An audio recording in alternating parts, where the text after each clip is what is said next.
Friends, ಇವತ್ತಿನ class ಬಂದ್ಬಿಟ್ಟು ಏನಪ್ಪಾ ಅಂದ್ರೆ ತಮಗೆ alignment dialogue box. Last class ಅಲ್ಲಿ ತಮ್ಗೆ ಏನ್ ಎಕ್ಸ್ಪ್ಲೈನ್ ಮಾಡಿದಪ್ಪ ಅಂದ್ರೆ ಹೋಮ್ ಟ್ಯಾಬ್ ಅಲ್ಲಿ ಇರ್ತಕ್ಕಂಥ ಏನಪ್ಪಾ ಅಂದ್ರೆ ಬೋರ್ಡ್ ಮತ್ತು ಫಾಂಟ್ ಡೈಲಾಗ್ ಬಾಕ್ಸ್ ಅನ್ನ ಎಕ್ಸ್ಪ್ಲೈನ್ ಮಾಡಿದೆ. ಸೊ ಅದೇ ರೀತಿ ಏನಪ್ಪಾ ಅಂದ್ರೆ ಇವತ್ತಿನ ಕ್ಲಾಸ್ ಬಂದ್ಬಿಟ್ಟು ಏನಿದೆಪ್ಪ ಅಂದ್ರೆ ತಮಗೆ ಬಂದ್ಬಿಟ್ಟು ಅಲೈನ್ಮೆಂಟ್ ಡೈಲಾಗ್ ಬಾಕ್ಸ್ ನೋಡ್ಕೊಳ್ಳಿ. ಲಾಸ್ಟ್ ಕ್ಲಾಸ್ ಅಲ್ಲಿ ನಿಮ್ಗೆ ಏನಪ್ಪಾ ಅಂದ್ರೆ ಒಂದು ಫಾರ್ಮೆಟ್ ಪ್ರಿಂಟರ್ ಅನ್ನ ಬಿಟ್ಟಿದ್ದೆ. ಸೊ ಫಾರ್ಮೆಟ್ ಪ್ರಿಂಟರ್ ಅಂದ್ರೆ ಏನಪ್ಪಾ ಅಂದ್ರೆ ಇದು formatting. So copy the formatting from one place and apply it another. So ಏನಾಗುತ್ತಪ್ಪ ಅಂದ್ರೆ ಇದು ಫಾರ್ಮೆಟಿಂಗ್ ಅಂದ್ರೆ ಟೆಕ್ಸ್ಟ್ ಅನ್ನ ಬೋಲ್ಡ್ ಮಾಡ್ತಕ್ಕಂಥದ್ದು. ಸೊ ನಾವೇನ್ ಟೈಪ್ ಮಾಡಿದೀವಿ ಇದು ಡೇಟಾ, ಇದನ್ನ ಏನ್ ಮಾಡ್ತಕ್ಕಂಥದ್ದಪ್ಪ ಅಂದ್ರೆ ಬೋಲ್ಡ್ ಮಾಡ್ತಕ್ಕಂಥದ್ದು, ಇಟಾಲಿಕ್ ಮಾಡ್ತಕ್ಕಂಥದ್ದು, ಮತ್ತೆ ಅಂಡರ್ಲೈನ್ ಮಾಡ್ತಕ್ಕಂಥದ್ದು, ಕಲರ್ ಕೊಡ್ತಕ್ಕಂಥದ್ದು, ಫಾಂಟ್ ಸೈಜ್ ಜಾಸ್ತಿ ಮಾಡೋದು, ಕಮ್ಮಿ ಮಾಡೋದು, ಮತ್ತೆ ಫಾಂಟ್ ಸ್ಟೈಲ್ ಅನ್ನ ಏನಪ್ಪಾ ಅಂದ್ರೆ ಚೇಂಜಸ್ ಮಾಡೋದು. ಸೊ ಇದಕ್ಕೆ ಏನಂತ ಕರೀತಾರಪ್ಪ ಅಂದ್ರೆ ಫಾರ್ಮೆಟಿಂಗ್ ಅಂತ ಹೇಳಿ ಕರೀತಾರೆ. ಸಿಂಪಲ್ ಏನಪ್ಪಾ ಅಂದ್ರೆ ಒನ್ಸ್ ನೀವು ಫಾರ್ಮೆಟಿಂಗ್ ಮಾಡಿದ್ರಿ ಅಂದ್ರೆ ಅದು ಎಲ್ಲಾನು ಏನಪ್ಪಾ ಅಂದ್ರೆ ಒಂದೇ ಸಾರಿಗೆ ಅಪ್ಲೈ ಆಗ್ತಕ್ಕಂಥದ್ದು. ಎಕ್ಸಾಂಪಲ್ ಆಗಿ ನೋಡ್ರಿ.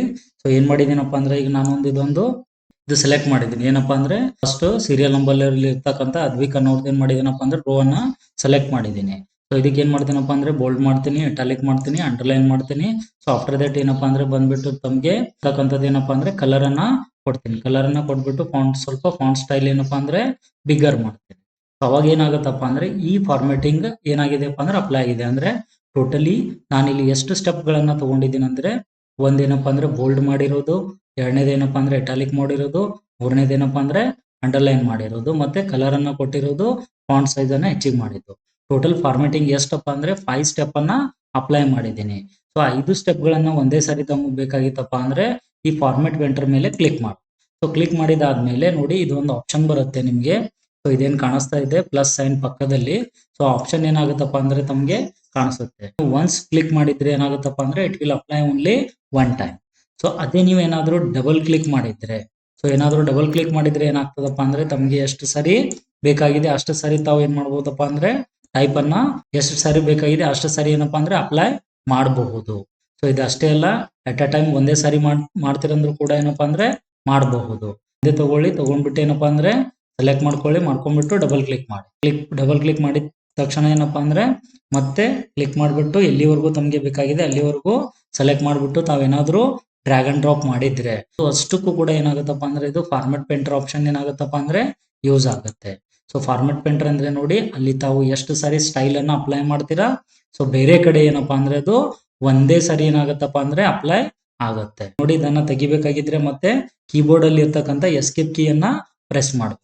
ಸೊ ಪ್ರೆಸ್ ಮಾಡಿದ ತಕ್ಷಣ ಏನಾಗುತ್ತಪ್ಪ ಅಂದ್ರೆ ಹೋಗ್ಬಿಡುತ್ತೆ. ಸಪೋಸ್ ನನ್ಗೆ ಇದೇ ಫಾರ್ಮೆಟ್ ಏನಾಗಿದೆಪ್ಪ ಅಂದ್ರೆ ಶೀಟ್ 2 ಅಲ್ಲಿ ಕೂಡ ಬೇಕಾಗಿದೆ. ಸೊ ಏನಪ್ಪಾ ಅಂದ್ರೆ ಶೀಟ್ 3 ಅಲ್ಲಿ ಕೂಡ ಬೇಕಾಗಿದೆ. ಅಂದ್ರೆ ಇದನ್ನ ಏನ್ ಮಾಡ್ತೀನಪ್ಪ ಅಂದ್ರೆ ನಾನು ಸೆಲೆಕ್ಟ್ ಮಾಡ್ಕೊಂಡ್ಬಿಟ್ಟು ಫಾರ್ಮೆಟ್ ಪೇಂಟರ್ ಮೇಲೆ ಕ್ಲಿಕ್ ಮಾಡ್ತೇನೆ. ಕ್ಲಿಕ್ ಮಾಡಿದ ತಕ್ಷಣ ಶೀಟ್ 3 ಹೋಗ್ಬಿಟ್ಟು ಏನಪ್ಪಾ ಅಂದ್ರೆ ಇಲ್ಲಿ ಕ್ಲಿಕ್ ಮಾಡ್ಬಿಟ್ಟು ಅಪ್ಲೈ ಮಾಡ್ತೀನಿ. ಅವಾಗ ಏನಾಗುತ್ತಪ್ಪ ಅಂದ್ರೆ ಅದು ಅಲ್ಲಿ ಅಪ್ಲೈ ಆಗುತ್ತೆ. ನಾನು ಎಷ್ಟು ತಗೊಂಡಿದ್ದೀನಿ ಅಲ್ಲಿ ಅಷ್ಟೇನಾಗುತ್ತಪ್ಪ ಅಂದ್ರೆ ಅಲ್ಲಿ ಅಪ್ಲೈ ಆಗುತ್ತೆ. ಈಗ ಎಸ್ಕೇಪ್ ಅನ್ನ ಪ್ರೆಸ್ ಮಾಡಿ ತಾವು ಏನೇ ಇಲ್ಲಿ ಟೈಪ್ ಮಾಡಿದ್ರು ಏನಾಗುತ್ತಪ್ಪ ಅಂದ್ರೆ it will come in red line. ಅಲ್ಲಿ ಏನು ಟೈಪ್ ಮಾಡಿದ್ದೀರಾ ನೀವು ಟೆಕ್ಸ್ಟ್ ಇರ್ಬೋದು, ಸೊ ಡೇಟಾ ಇರ್ಬೋದು, ಅಥವಾ ಮತ್ತೆ ಬೇರೆ ಏನೇ ಇರ್ತಕ್ಕಂಥದ್ದು. ಸೊ ಅದನ್ನ ಏನಾಗುತ್ತಪ್ಪ ಅಂದ್ರೆ ಅಲ್ಲಿ ಏನ್ ಟೈಪ್ ಮಾಡಿದ್ರೆ ಅದೇ ಇಲ್ಲಿ ಏನಾಗುತ್ತಪ್ಪ ಅಂದ್ರೆ ರಿಪೀಟ್ ಆಗುತ್ತೆ. ಹೀಗಾಗಿ ತಾವು ಏನ್ ಮಾಡ್ಬೋದಪ್ಪ ಅಂದ್ರೆ ಟೈಪ್ ಅನ್ನ ಮಾಡ್ತಕ್ಕಂಥದ್ದು. ಇದಕ್ಕೋಸ್ಕರ ಏನ್ ಮಾಡ್ತಾರಪ್ಪ ಅಂದ್ರೆ ಈ ಫಾರ್ಮೆಟ್ ಪ್ರಿಂಟರ್ ಅನ್ನ ಯೂಸ್ ಮಾಡ್ತಾರೆ. MS ವರ್ಡ್ ಗಿಂತ ಏನಪ್ಪಾ ಅಂದ್ರೆ ಇಲ್ಲಿ ಎಕ್ಸೆಲ್ ಅಲ್ಲಿ ಸೊ ಬೇಗ ಹೆಚ್ಚಿಗೆ ಏನಾಗುತ್ತಪ್ಪ ಅಂದ್ರೆ ಇದ್ರದ್ದು ಯೂಸ್ ಆಗುತ್ತೆ. ಸೊ ಇದು ಆದ್ಮೇಲೆ ಏನಪ್ಪಾ ಅಂದ್ರೆ ಬಂದ್ಬಿಟ್ಟು ನಮ್ಗೆ ಅಲೈನ್ಮೆಂಟ್. ಸೊ ಅಲೈನ್ಮೆಂಟ್ ಅಂದ್ರೆ ಏನಪ್ಪಾ ನೋಡ್ಕೊಳ್ಳಿ. ಇದೇನಿದೆಪ್ಪ ಅಂದ್ರೆ ಅಲೈನ್ಮೆಂಟ್ ಅಲ್ಲಿ ನೋಡಿ ಇಲ್ಲಿ ಮಾರ್ಜಿನ್ ಕೊಟ್ಟಿದ್ದಾರೆ. ವರ್ಡ್ ಅಲ್ಲಿ ತಮ್ಗೆ ಎಷ್ಟಿದ್ವಪ್ಪ ಅಂದ್ರೆ ಇವು ಮಾರ್ಜಿನ್ 4 ಇದ್ದು. ಒಂದೇನಪ್ಪಾ ಅಂದ್ರೆ ಲೆಫ್ಟ್, ಆಫ್ಟರ್ ದಟ್ ಏನಪ್ಪಾ ಅಂದ್ರೆ ಸೆಂಟರ್, ರೈಟ್, ಅದಾದ್ಮೇಲೆ ಏನಪ್ಪಾ ಅಂದ್ರೆ ಇನ್ನೂ ಒಂದಿತ್ತು ಜಸ್ಟಿಫೈ ಅಂತ ಹೇಳಿ. ಇಲ್ಲಿ ಏನ್ ಮಾಡಿದಾರಪ್ಪ ಅಂದ್ರೆ ಆ ಜಸ್ಟಿಫೈ ಅನ್ನ ಏನ್ ಮಾಡಿದ್ದಾರೆ ಕೊಟ್ಟಿಲ್ಲ. ಅದ್ರ ಬದಲು ಏನ್ ಮಾಡಿದಾರಪ್ಪ ಅಂದ್ರೆ ಇಲ್ಲಿ ಡೈರೆಕ್ಟ್ ಆಗಿ ಇದೇನಪ್ಪ ಅಂದ್ರೆ ಒಳಗಡೆ ಟೆಕ್ಸ್ಟ್ ಇರ್ತಕ್ಕಂಥದ್ದನ್ನ ತಾವು ಎಲ್ಲಿ top, bottom and so centre ಅಲ್ಲಿ ಇಡಬಹುದು. ಈಗ ನೋಡಿ, ಸೊ ಇದನ್ನ ಸ್ವಲ್ಪ ರೋ ಹೈಟ್ ಅನ್ನ ಮಾಡ್ಕೋತೀನಿ. ಅದು ಎಲ್ಲಿ ಬರುತ್ತಪ್ಪ ಅಂದ್ರೆ ಆಪ್ಷನ್ ಅದು ಸೆಲ್ಸ್ ಸೈಜ್ ಅಲ್ಲಿ ಕ್ಲಿಕ್ ಮಾಡ್ಬಿಟ್ಟು ಫಾರ್ಮೆಟ್ ರೋ ಹೈಟ್ ಎಷ್ಟಿದೆಪ್ಪ ಅಂದ್ರೆ 36 ಇದೆ. ಸೊ 150 ಕೊಡ್ತೀನಿ. ಇದು 50 ಕೊಟ್ಬಿಟ್ಟು ಓಕೆ ಅಂತ ಕ್ಲಿಕ್ ಮಾಡ್ತೀನಿ. ಈಗ ಏನಾಯ್ತಪ್ಪ ಅಂದ್ರೆ ನಮ್ದು ರೋ ಹೈಟ್ ಜಾಸ್ತಿ ಆಯ್ತು. ಒಂದು ಮಾರ್ಜಿನ್ ಲೆಫ್ಟ್ ಸೈಡ್ ಬೇಕಾಗಿತ್ತಪ್ಪ ಅಂದ್ರೆ ಏನ್ ಮಾಡ್ಬೋದಪ್ಪ ಅಂದ್ರೆ ತಾವು ಲೆಫ್ಟ್ ಸೈಡ್ ತಗೋಬಹುದು. ಸೆಂಟ್ರಲ್ ಬೇಕಪ್ಪ ಅಂದ್ರೆ centre, and after that right side ಅಲ್ಲಿ ಬೇಕಪ್ಪ ಅಂದ್ರೆ ರೈಟ್ ಸೈಡ್ ಕೂಡ ತಗೋಬಹುದು.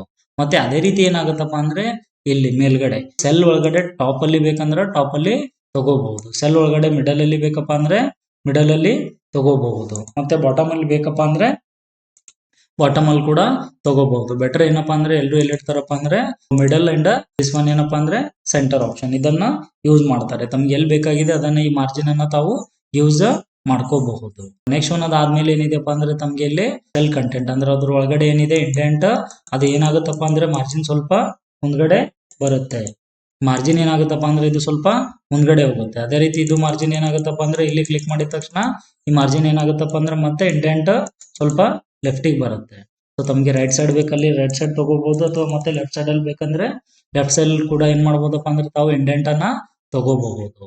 ಮತ್ತೆ ಅಂಡೋ ಮೇಲೆ ಕ್ಲಿಕ್ ಮಾಡಿ ನೋಡ್ಕೊಳ್ಳಿ. ಸೊ ಈ ಟೆಕ್ಸ್ಟಿಗೆ ಏನಪ್ಪಾ ಅಂದ್ರೆ ತಾವು ಕ್ರಾಸ್ ಆಂಗಲ್ ಅಲ್ಲಿ ಚೇಂಜ್ ಮಾಡ್ತಿದ್ರೆ ತಮ್ಗೆ ಎಷ್ಟು ಬೇಕಾಗಿದೆ ಅಷ್ಟನ್ನ ಸೆಲೆಕ್ಟ್ ಮಾಡ್ಕೋಬಹುದು. ಸೆಲೆಕ್ಟ್ ಮಾಡ್ಕೊಂಡ್ಬಿಟ್ಟು ಏನಪ್ಪಾ ಅಂದ್ರೆ ಬಂದ್ಬಿಟ್ಟು aunty clock wise. After that ಏನಿದೆಪ್ಪ ಅಂದ್ರೆ ಕ್ಲಾಕ್ ವೈಸ್ ಇದೆ. ಸೊ ತಮ್ಗೆ ಯಾವ ರೀತಿ ಬೇಕಾಗಿದೆ ಆ ರೀತಿ ಏನ್ ಮಾಡ್ಬೋದಪ್ಪ ಅಂದ್ರೆ ತಗೊಳ್ತಕ್ಕಂಥದ್ದು. ಆಂಗಲ್ ಏನಿದೆಪ್ಪ ಅಂದ್ರೆ counter clock wise. After that ಏನಿದೆಪ್ಪ ಅಂದ್ರೆ ಆಂಗಲ್ ಏನಿದೆಪ್ಪ ಅಂದ್ರೆ ಮತ್ತೆ ಕ್ಲಾಕ್ ವೈಸ್. ತಮ್ಗೆ ಯಾವ ರೀತಿ ಬೇಕಾಗಿದೆ ಆ ರೀತಿ. ವರ್ಟಿಕಲ್ ಬೇಕಪ್ಪ ಅಂದ್ರೆ ವರ್ಟಿಕಲ್. ಸೊ ಇದು ಸೆಲ್ ಸೈಜ್ ಮತ್ತೆ ಸ್ವಲ್ಪ ಹೆಚ್ಚಿಗೆ ಮಾಡ್ಬೇಕಾಗುತ್ತೆ. 50 ಇದ್ದಿದ್ದು 100 ತಗೊಳ್ಳಿ. 100 ತಗೊಂಡ್ಬಿಟ್ಟು ಕ್ಲಿಕ್ ಆನ್ ಓಕೆ ಆಪ್ಷನ್. ಈ ರೀತಿ ಕೂಡ ತಾವು ಏನ್ ಮಾಡ್ಬೋದಪ್ಪ ಅಂದ್ರೆ ಚೇಂಜಸ್ ಅನ್ನ ಮಾಡ್ತಕ್ಕಂಥದ್ದು. ಸೊ ತಮ್ಗೆ ಯಾವ ರೀತಿ ಬೇಕಾಗಿದೆ ಆ ರೀತಿ ಏನ್ ಮಾಡ್ಬೋದಪ್ಪ ಅಂದ್ರೆ ತಾವು ರೊಟೇಟ್ ಅನ್ನ ಮಾಡ್ಕೋಬಹುದು. ಜಸ್ಟ್ ಕ್ಲಿಕ್ ಮಾಡಿ. ಕ್ಲಿಕ್ ಮಾಡಿದ ತಕ್ಷಣ ಏನಾಗುತ್ತಪ್ಪ ಅಂದ್ರೆ ಬಂದ್ಬಿಡುತ್ತೆ. ನೆಕ್ಸ್ಟ್ ಅದಾದ್ಮೇಲೆ ಏನಿದೆಪ್ಪ ಅಂದ್ರೆ ಫಾರ್ಮೆಟ್ ಸೆಲ್ ಅಲೈನ್ಮೆಂಟ್. ಇದ್ರಲ್ಲಿ ಏನಿದೆಪ್ಪ ಅಂದ್ರೆ ಇದೇನ್ ಡೌನ್ ಸೈಡ್ ಆಗಿದೆ ಇದನ್ನ ಕ್ಲಿಕ್ ಮಾಡ್ಬಿಟ್ಟು ಈ ರೀತಿ ಡ್ರ್ಯಾಗ್ ಮಾಡಿ. ಸೊ ತಮ್ಮ ಮೌಸ್ ಕರ್ಸರ್ ಅನ್ನ ತಗೊಳ್ಳಿ. ಇಲ್ಲಿ ತಗೊಂಡ್ಬಿಟ್ಟು ಏನಪ್ಪಾ ಅಂದ್ರೆ ಇಲ್ಲಿ ಕ್ಲಿಕ್ ಮಾಡ್ಬಿಟ್ಟು ಸುತ್ತೋತಕ್ಕಂಥ ಜಸ್ಟ್ ಕ್ಲಿಕ್ ಆನ್ ಏನಪ್ಪಾ ಅಂದ್ರೆ ಓಕೆ ಆಪ್ಷನ್. ಸೊ ಇದೇನಾಗುತ್ತಪ್ಪ ಅಂದ್ರೆ ಈಗ ಮತ್ತೆ ಕರೆಕ್ಟ್ ಆಗಿ ಬಂದ್ಬಿಡುತ್ತೆ. ಮತ್ತೆ ಏನಪ್ಪಾ ಅಂದ್ರೆ ಇದು ಅಂಡೋನ ಪ್ರೆಸ್ ಮಾಡಿ. ನೆಕ್ಸ್ಟ್ ನಮ್ಗೆ ಏನಪ್ಪಾ ಅಂದ್ರೆ ರೊಟೇಷನ್ ಅಲ್ಲಿ ಬೇಕಾಗಿತ್ತು ಅಂದ್ರೆ ಕೂಡ ತಗೋಬಹುದು. ಅದಾದ್ಮೇಲೆ ಏನಿದೆಪ್ಪ ಅಂದ್ರೆ ಫಾರ್ಮೆಟ್ ಸೆಲ್ ಅಲೈನ್ಮೆಂಟ್. ಸೊ ಇದರಲ್ಲಿ ಏನಿದೆಪ್ಪ ಅಂದ್ರೆ ನಂಬರ್ ಅಂತ ಇದೆ ನೋಡಿ. ಸೊ ನಂಬರ್ ಅಲ್ಲಿ ಏನಿದೆಪ್ಪ ಅಂದ್ರೆ first one should B general ಇದೆ. ಕಾಮನ್ ಆಗಿ ಈ ನಂಬರ್ದ ಏನಿದೆ ಇದೇನಿದೆಪ್ಪ ಅಂದ್ರೆ ಸಪರೇಟ್ ಇಲ್ಲಿ ಡೈಲಾಗ್ ಬಾಕ್ಸ್ ಇದೆ. ಮತ್ತೆ ಏನಪ್ಪಾ ಅಂದ್ರೆ ಕಂಟಿನ್ಯೂಸ್ ಆಗಿ ಇಲ್ಲಿ ರಿಪೀಟ್ ಮಾಡ್ತೇನೆ. ನೆಕ್ಸ್ಟ್ ಒನ್ ಬಂದ್ಬಿಟ್ಟು ಏನಿದೆಪ್ಪ ಅಂದ್ರೆ ಅದಾದ್ಮೇಲೆ ಅಲೈನ್ಮೆಂಟ್. ಸೊ ಅಲೈನ್ಮೆಂಟ್ ಅಲ್ಲಿ ತಮಗೆ ಸೆಂಟರ್ ರೈಟ್ ಹೀಗೆ ಏನು ಎಕ್ಸ್ಪ್ಲೇನ್ ಮಾಡಿದ್ದೆ ಇದು ಮತ್ತೆ ರಿಪೀಟ್ ಆಗುತ್ತೆ. ಕೂಡ ಸೆಂಟರ್ ಅಲ್ಲಿ ತಗೊಂಡೋಗ್ತಿದೆ. ಸೊ ಅದಾದ್ಮೇಲೆ ಏನಿದೆಪ್ಪ ಅಂದ್ರೆ ಈ ಕಡೆ ಬೇಕಂದ್ರೆ ಈ ಕಡೆ ಕೂಡ ತಾವ್ ಏನ್ ಮಾಡ್ಬೋದಪ್ಪ ಅಂದ್ರೆ ತಗೊಳ್ತಕ್ಕಂಥದ್ದು. ಏನಪ್ಪಾ ಅಂದ್ರೆ ಅದಾದ್ಮೇಲೆ ಫಾಂಟ್ ಸೆಕ್ಷನ್. ಈ ಫಾಂಟ್ ಸೆಕ್ಷನ್ ಏನಕ್ಕೆ ಯೂಸ್ ಆಗುತ್ತಪ್ಪ ಅಂದ್ರೆ ಬಂದ್ಬಿಟ್ಟು ಇಲ್ಲಿ ಏನಾಗಿದೆಪ್ಪ ಅಂದ್ರೆ ಇಲ್ಲಿ ಏನಿದೆ ಈ ಫಾಂಟ್ ಸೆಕ್ಷನ್ ಅದೇ ಏನಾಗಿದೆಪ್ಪ ಅಂದ್ರೆ ಮತ್ತೆ ಇಲ್ಲಿ ಕೂಡ ರಿಪೀಟ್ ಆಗಿದೆ. ಆಲ್ರೆಡಿ ಇದನ್ನ ಎಕ್ಸ್ಪ್ಲೇನ್ ಮಾಡಿದೀನಿ. ಅದೇ ಏನಾಗ್ತಾ ಇದೆಯಪ್ಪ ಅಂದ್ರೆ ರಿಪೀಟ್ ಆಗ್ತಾ ಇದೆ. So next one should be ಏನಿದೆಪ್ಪ ಅಂದ್ರೆ ಬಾರ್ಡರ್ ಇದೆ. ಸೊ ಬಾರ್ಡರ್ ಅಲ್ಲಿ ನೋಡಿ ಆಲ್ರೆಡಿ ಇಲ್ಲಿ ಹೇಳಿದೀನಿ ನಾನು ಏನಪ್ಪಾ ಅಂದ್ರೆ ಈ ಬಾಕ್ಸ್ ಅಲ್ಲಿ ಫಾಂಟ್ ಡೈಲಾಗ್ ಬಾಕ್ಸ್ ಅಲ್ಲಿ ತಮ್ಗೆ ಯಾವ ಸೈಜ್ ಬೇಕಾಗಿದೆ ಆ ಸೈಜ್ ಏನಪ್ಪಾ ಅಂದ್ರೆ ಬಾರ್ಡರ್ ಅನ್ನ ತಗೋತಕ್ಕಂಥದ್ದು. ಅಂದ್ರೆ ಇಲ್ಲಿ ವೆರೈಟಿ ಬರುತ್ತೆ. ಇಲ್ಲಿ ಓನ್ಲಿ ಸಿಂಗಲ್ ಬಾರ್ಡರ್ ಬರುತ್ತೆ. ಮತ್ತೆ ತಮ್ಗೆ ಏನಾದ್ರು ಕಲರ್ ಕೂಡ ಬೇಕಾಗಿತ್ತಪ್ಪ ಅಂದ್ರೆ ಕಲರ್ ಅಲ್ಲಿ ಕೂಡ ಏನಾಗುತ್ತಪ್ಪ ಅಂದ್ರೆ ಬಾರ್ಡರ್ ಬರುತ್ತೆ. ಯಾವ ಬೇಕಾಗಿದೆ ಆ ಬಾರ್ಡರ್ ನ ತಗೊಳ್ಳಿ. ಸೊ ಜಸ್ಟ್ ಈ ರೀತಿ ಕ್ಲಿಕ್ ಮಾಡ್ತಕ್ಕಂಥದ್ದು. ಆಲ್ ಬಾರ್ಡರ್ ಮೇಲೆ ಕ್ಲಿಕ್ ಮಾಡಿ. ಕ್ಲಿಕ್ ಮಾಡ್ಬಿಟ್ಟು ಓಕೆ ಅಂತ ಕ್ಲಿಕ್ ಮಾಡಿ. ಅವಾಗ ಏನಾಗುತ್ತಪ್ಪ ಅಂದ್ರೆ ಇಟ್ ಶುಡ್ ಬಿ ಅಪ್ಲೈಡ್. ಏನಾಗುತ್ತಪ್ಪ ಅಂದ್ರೆ ಇದು ಬಾರ್ಡರ್ ಅಪ್ಲೈ ಆಗುತ್ತೆ. ಮತ್ತೆ ಏನಪ್ಪಾ ಅಂದ್ರೆ ಬಂದ್ಬಿಟ್ಟು ತಮ್ಗೆ ಇಲ್ಲೇ ತಗೊಂಡ್ಬಿಟ್ಟು ಅಂಡ್ ಆಪ್ಷನ್ ಮೇಲೆ ಮತ್ತೆ ಏನ್ ಮಾಡಿಯಪ್ಪ ಅಂದ್ರೆ ಕ್ಲಿಕ್ ಮಾಡಿ. ಸೊ ನೆಕ್ಸ್ಟ್ ಒನ್ ಅದಾದ್ಮೇಲೆ ಏನಿದೆಯಪ್ಪ ಅಂದ್ರೆ ತಮ್ಗೆ ಬರ್ತಕ್ಕಂಥದ್ದು ವ್ಯಾಪ್ ಟೆಕ್ಸ್ಟ್ ಅಂಡ್ ಮರ್ಜ್ ಸೆಲ್ಸ್. ಇವೆರಡು ಇದಾವ್ ನೋಡಿ. ಏನಿದೆಯಪ್ಪ ಅಂದ್ರೆ ಒಂದು ವ್ಯಾಪ್ ಟೆಕ್ಸ್ಟ್ ಇದೆ, ಇನ್ನ ಒಂದು ಏನಿದೆಯಪ್ಪ ಅಂದ್ರೆ ಮರ್ಜ್ ಸೆಲ್ಸ್. ಸೊ ಇಲ್ಲಿ ಏನಿದೆಯಪ್ಪ ಅಂದ್ರೆ ಒಂದೇದು ವ್ಯಾಪ್ ಟೆಕ್ಸ್ಟ್. ಸೊ ಸಪೋಸ್ ಏನಪ್ಪಾ ಅಂದ್ರೆ ಈ ಸೆಲ್ ಸೈಜ್ ಅಂದ್ರೆ ಸಪೋಸ್ ಇಲ್ಲಿ ಏನಪ್ಪಾ ಅಂದ್ರೆ ಮುಂದ್ಗಡೆ ನಾನು ಮತ್ತೆ ಇನ್ನೂ ಒಂದು ಡೇಟಾನ ತಗೋತೀನಿ. ಅಂದ್ರೆ ಏನಪ್ಪಾ ಅಂದ್ರೆ ಇಲ್ಲಿ ಬರಿತಕ್ಕಂಥ ಇಲ್ಲಿ ಏನಿದೆಪ್ಪ ಅಂದ್ರೆ ಅನಿಲ್ ಅಂತ ಇದೆ. ಸೊ ನೆಕ್ಸ್ಟ್ ಒನ್ ಅದೇ ರೀತಿ ಏನಪ್ಪಾ ಅಂದ್ರೆ ಅದ್ರದ್ದು ಸೊ ಕಂಟಿನ್ಯೂಸ್ ಆಗಿ ಏನಪ್ಪಾ ಅಂದ್ರೆ ಫಾದರ್ ನೇಮ್ ಅನ್ನ ಟೈಪ್ ಮಾಡ್ತಾ ಇದ್ದೀನಿ. ಏನಾಗುತ್ತಪ್ಪ ಅಂದ್ರೆ ಈಗ ಸೆಲ್ ಸೈಜ್ ಏನಾಗಿದೆ ಇದ್ರದ್ದು ಸೊ ಕಮ್ಮಿ ಆಗಿದೆ. ಏನಾಗಿದೆಪ್ಪ ಅಂದ್ರೆ ಈ ಸೆಲ್ ಸೈಜ್ ಕಮ್ಮಿ ಆಗಿದೆ. ಈ ಸೆಲ್ ಸೈಜ್ ಏನಾಗಿದೆಪ್ಪ ಅಂದ್ರೆ ಇಲ್ಲಿ ನೋಡಿ ಏನಪ್ಪಾ ಅಂದ್ರೆ ಬರ್ತಕ್ಕಂಥದ್ದು ಫಾರ್ಮುಲಾ ಬಾರ್ ಅಲ್ಲಿ ಕಾಣಿಸ್ತಾ ಇದೆ ಕರೆಕ್ಟ್ ಆಗಿ. ಬಟ್ ಏನಪ್ಪಾ ಅಂದ್ರೆ ಇಲ್ಲಿ ಸೆಲ್ ಅಲ್ಲಿ ಕಾಣಿಸ್ತಾ ಇಲ್ಲ. ಅದಕ್ಕೋಸ್ಕರ ಇದು ನೇಮ್ ಅನ್ನ ಕೆಳಗಡೆ ತಗೊಳ್ಬೇಕಾಗಿತ್ತಪ್ಪ ಅಲ್ಲಿಂದಲೇ. ಅಂದ್ರೆ ಇದು ವ್ಯಾಪ್ ಟೆಕ್ಸ್ಟ್ ಅನ್ನ ಕ್ಲಿಕ್ ಮಾಡ್ಬೇಕು. ಸೊ ಕ್ಲಿಕ್ ಮಾಡಿದ ತಕ್ಷಣ ಏನಾಗುತ್ತಪ್ಪ ಅಂದ್ರೆ ಅದು ಮುಂದ್ಗಡೆ ಏನಿದೆ ಅದು ಸೆಲ್ ಏನಾಗುತ್ತಪ್ಪ ಅಂದ್ರೆ ನೇಮ್ ಏನಾಗುತ್ತಪ್ಪ ಅಂದ್ರೆ ಕಂಟಿನ್ಯೂಸ್ ಆಗಿ ಈ ಕಡೆನೆ ಬರುತ್ತೆ. ಮತ್ತೆ ಇದರ ಸೈಜ್ ಏನಪ್ಪಾ ಅಂದ್ರೆ ಸ್ವಲ್ಪ ಬಿಗರ್ ಕೂಡ ಮಾಡ್ತಕ್ಕಂಥದ್ದು. 50 ಇದೆ ಅಂದ್ರೆ 60 ಮಾಡ್ಕೊಳ್ಳಿ, ಅಥವಾ ಎಲ್ಲಾನೇ ಮಾಡ್ಕೋತಿದ್ರೆ ಎಲ್ಲಾ ಕೂಡ ಏನ್ ಮಾಡ್ಬೋದಪ್ಪ ಅಂದ್ರೆ ತಗೊಳ್ತಕ್ಕಂಥದ್ದು. ಆಟೋಮೆಟಿಕ್ ಆಗಿ ಏನಕ್ಕಪ್ಪ ಅಂದ್ರೆ ಅದು ಕೂಡ ಏನಪ್ಪಾ ಅಂದ್ರೆ ಚೇಂಜಸ್ ಆಗುತ್ತೆ. ಸೆಲೆಕ್ಟ್ ಮಾಡ್ಬಿಟ್ಟು ಈಗ ಪರ್ಟಿಕ್ಯುಲರ್ಲಿ ಒಂದೇ ಮಾಡಿದ್ದೀನಿ. ಇದು ಏನಾಗುತ್ತಪ್ಪ ಅಂದ್ರೆ ನಮ್ಗೆ ವ್ಯಾಪ್ ಟೆಕ್ಸ್ಟ್ ಅದಕ್ಕೋಸ್ಕರ ಯೂಸ್ ಆಗುತ್ತೆ. ನೆಕ್ಸ್ಟ್ ಒನ್ ಬಂದ್ಬಿಟ್ಟು ಏನಿದೆಪ್ಪ ಅಂದ್ರೆ ಅದಾದ್ಮೇಲೆ ನಮಗೆ ಮರ್ಜ್ ಅಂಡ್ ಸೆಂಟರ್ ಇದೆ. ಸೊ ಇದು ಮರ್ಜ್ ಅಂಡ್ ಸೆಂಟರ್ ಆಪ್ಷನ್ ಏನಕ್ಕೋಸ್ಕರ ಯೂಸ್ ಆಗುತ್ತೆ ಅಂತ. ಈ ಮರ್ಜ್ ಅಂಡ್ ಸೆಂಟರ್ ನೋಡಿ ಏನಾಗುತ್ತಪ್ಪ ಅಂದ್ರೆ ಹೆಡ್ಡಿಂಗ್ ಅನ್ನ ಬರೆಯೋದು. ಈಗ ಏನಾಗಿದೆಪ್ಪ ಅಂದ್ರೆ ಇದು ಮಲ್ಟಿಪಲ್ ಸೆಲ್ ಗಳನ್ನ ಸಿಂಗಲ್ ಸೆಲ್ ಒಳಗಡೆ ಕನ್ವರ್ಟ್ ಮಾಡಿದೆ. ಅದನ್ನ ಇಲ್ಲಿ ಕೆಳಗಡೆ ತೋರಿಸ್ತೀನಿ ನೋಡಿ ನಿಮ್ಗೆ. ಏನಪ್ಪಾ ಅಂದ್ರೆ ಈಗ ಟೋಟಲಿ ನಾನು ಎಷ್ಟು ಸೆಲ್ ಗಳನ್ನ ಸೆಲೆಕ್ಟ್ ಮಾಡಿದ್ದೇನೆ. 1 2 3 4 5 6 7 8 9 10 11 12. ಸೊ 12 ಸೆಲ್ಗಳನ್ನ ಏನ್ ಮಾಡಿದ್ದೀನಪ್ಪ ಅಂದ್ರೆ ನಾನು ಸೆಲೆಕ್ಟ್ ಮಾಡಿದ್ದೀನಿ. ಸೊ ಸೆಲೆಕ್ಟ್ ಮಾಡಿಬಿಟ್ಟು ಮರ್ಜ್ ಅಂಡ್ ಸೆಂಟರ್ ಅಂತ ಕ್ಲಿಕ್ ಮಾಡ್ತೀನಿ. ಅವಾಗ ಏನಾಗುತ್ತಪ್ಪ ಅಂದ್ರೆ ಆ ಎಲ್ಲಾ ಸೆಲ್ಗಳನ್ನ ಏನ್ ಮಾಡುತ್ತಪ್ಪ ಅಂದ್ರೆ ಅದು ಸಿಂಗಲ್ ಸೆಲ್ ಆಗಿ ಕನ್ವರ್ಟ್ ಮಾಡುತ್ತೆ. ಅಂದ್ರೆ ಇಲ್ಲಿ ಒಂದು ಚೇಂಜಸ್ ಇರ್ತಕ್ಕಂಥದ್ದು ಏನೋ ಒಂದು ಏನಪ್ಪಾ ಅಂದ್ರೆ ಒಂದೇ ಅಂತಲ್ಲ, ತಾವು ಏನಾದ್ರು 2-3 ರೋಗಳು ಕೂಡ ಸೆಲೆಕ್ಟ್ ಮಾಡಿದ್ರೆ ಅವಾಗೂ ಕೂಡ ಏನಾಗುತ್ತಪ್ಪ ಅಂದ್ರೆ ಮರ್ಜ್ ಅಂಡ್ ಸೆಂಟರ್ ಡೇಟಾ ಬರುತ್ತೆ. ಇಲ್ಲಿ ಏನ್ ಮಾಡ್ಬೋದಪ್ಪ ಅಂದ್ರೆ ತಾವು ಟೈಪ್ ಮಾಡ್ತಕ್ಕಂಥದ್ದು. ಈ ರೀತಿ ಹೆಡ್ಡಿಂಗ್ ಇರ್ತಕ್ಕಂಥದ್ದನ್ನ ಟಾಪ್ ರೋ ಅಲ್ಲಿ ತಾವು ಏನ್ ಮಾಡ್ಬೋದಪ್ಪ ಅಂದ್ರೆ ತಗೊಳ್ತಕ್ಕಂಥದ್ದು. ನೋಡಿ ಎಷ್ಟಪ್ಪ ಅಂದ್ರೆ 1 2 3 4. ಸೊ 4 ಕಾಲಮ್ಗಳನ್ನ ಮತ್ತೆ ರೋಗಳನ್ನ ಎಷ್ಟು ಸೆಲೆಕ್ಟ್ ಮಾಡಿದಪ್ಪ ಅಂದ್ರೆ 12 4 ರೋಸ್ ಅಂಡ್ ಏನಪ್ಪಾ ಅಂದ್ರೆ 12 ಏನಪ್ಪಾ ಅಂದ್ರೆ ಕಾಲಮ್ಗಳನ್ನ ಸೆಲೆಕ್ಟ್ ಮಾಡಿದ್ದೆ. ಅವೆಲ್ಲ ಸೆಲ್ಗಳನ್ನ ಏನಪ್ಪಾ ಅಂದ್ರೆ ಕನ್ವರ್ಟ್ ಮಾಡಿಬಿಟ್ಟು ಓನ್ಲಿ ಸಿಂಗಲ್ ಸೆಲ್ ಆಗಿ ಏನ್ ಮಾಡಿದೆಪ್ಪ ಅಂದ್ರೆ ಇದು ಕನ್ವರ್ಟ್ ಮಾಡಿದ್ದೆ. ಅನ್ಕೊಳ್ಳಿ ಎಷ್ಟಾಯ್ತು ಅಂದ್ರಪ್ಪ ಅಂದ್ರೆ ಸೆಲ್ಗಳು is equal to so 12 into ಎಷ್ಟಿದ್ವಪ್ಪ ಅಂದ್ರೆ ಸೆಲ್ಗಳು ಬಂದ್ಬಿಟ್ಟು ತಮಗೆ 48 ಸೆಲ್ಸ್ ಇದ್ದು. 12 ಇಂಟು ಏನಪ್ಪಾ ಅಂದ್ರೆ ಬಂದ್ಬಿಟ್ಟು 4 4 ಕಾಲಮ್ 12 ಏನಿದಾವಪ್ಪ ಅಂದ್ರೆ ಸಾರಿ 4 ರೋಸ್ಗಳು ಮತ್ತೆ 12 ಕಾಲಮ್ಗಳಿದಾವೆ. ಅವು ಏನಾಗಿದಾವಪ್ಪ ಅಂದ್ರೆ ಟೋಟಲಿ ಎಲ್ಲ ಏನಾಗಿದಾವಪ್ಪ ಅಂದ್ರೆ ಮರ್ಜ್ ಆಗ್ಬಿಟ್ಟು ಒಂದೇ ಆಗಿದೆ. ಇನ್ನೂ ಒಂದು ಏನಿದೆಪ್ಪ ಅಂದ್ರೆ ತಮಗೆ ಬಂದ್ಬಿಟ್ಟು ಮರ್ಜ್ ಅಕ್ರಾಸ್. ನೋಡಿ ತಮಗೆ ಗೊತ್ತಾಗಿಲ್ಲ ಅಂದ್ರೆ ಇನ್ನೊಂದ್ಸರಿ ಏನಪ್ಪಾ ಅಂದ್ರೆ ಇಲ್ಲಿ ಇನ್ಸರ್ಟ್ ಮಾಡ್ತೀನಿ. ಆಲ್ರೆಡಿ ಏನಾಗಿದ್ದಪ್ಪ ಅಂದ್ರೆ ಇಲ್ಲಿ ಮರ್ಜ್ ಆಗಿರೋದು ಇರುತ್ತೆ. ಅಥವಾ ಏನಪ್ಪಾ ಅಂದ್ರೆ ಇದ್ರ ಸೈಜ್ ಅನ್ನ ಏನ್ ಮಾಡ್ತೀನಪ್ಪ ಅಂದ್ರೆ ನಾನು ಫಿಗರ್ ಮಾಡ್ತೀನಿ. ನೋಡಿ ಪರ್ಟಿಕ್ಯುಲರ್ಲಿ ಏನಿದಾವಪ್ಪ ಅಂದ್ರೆ ಇಲ್ಲಿ ಸಿಂಗಲ್ ಸೆಲ್ ಯಾವ ರೀತಿ ತಗೋಬೇಕಪ್ಪ ಅಂದ್ರೆ ತಾವು ಒಂದು ರೋ ತಗೋಬೇಕಾಗಿದ್ರೆ ರೈಟ್ ಕ್ಲಿಕ್ ಮಾಡ್ಬಿಟ್ಟು ಇನ್ಸರ್ಟ್ ಅನ್ನಿ. ಇದು ಫಾರ್ಮೆಟ್ ಅಲ್ಲಿ ಮತ್ತೆ ಬರುತ್ತೆ ಇಲ್ಲಿ ಸೆಲ್ಸ್ ಅಲ್ಲಿ.